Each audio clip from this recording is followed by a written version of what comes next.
That's right, Sophia. I went through both the taser and handgun virtual reality training programs, and it was very exciting. Sergeant Justin Roach and Matt Poulos tell me this has boosted so many officers' confidence in real time.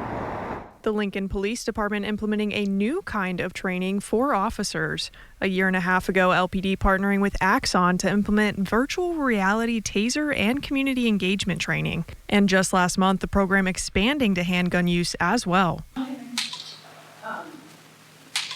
I got to go through the virtual reality modules and experience firsthand what the officers learn. I feel like it's really bad. Sergeant Justin Roach and Matt Poulos showing me the ins and outs of the modules. Roach says this training program has so many benefits for officers in the field. For them to be able to get reps both with the taser and the handgun multiple times a year, 6, 7, 8 times a year is invaluable for us. And we've really started to see the results pay off on the street with, our targeting percentages have gone up, our successful applications have gone up.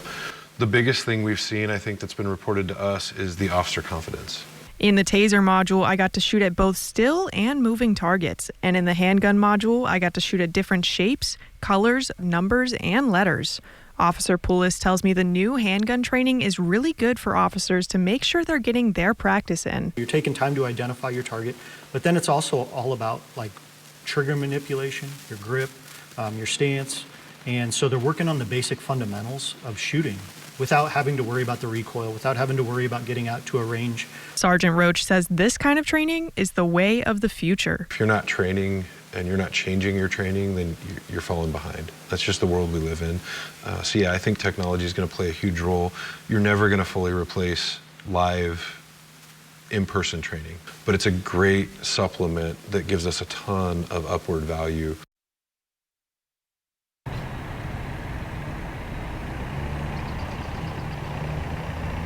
The amount of training officers have to go through is very intense, and after all that I got to experience today, I'm going to say that I'll stick to reporting.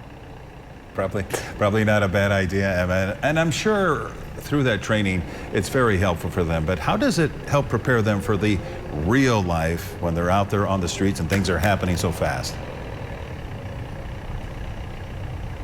Rod, the VR programs actually have a module with real-life scenarios, and it forces officers to pay closer attention to detail. For now, I'm going to send it back over to you guys. Thanks, Emma. She's been on some pretty good stories. I was going to say, kind of jealous. Reporting live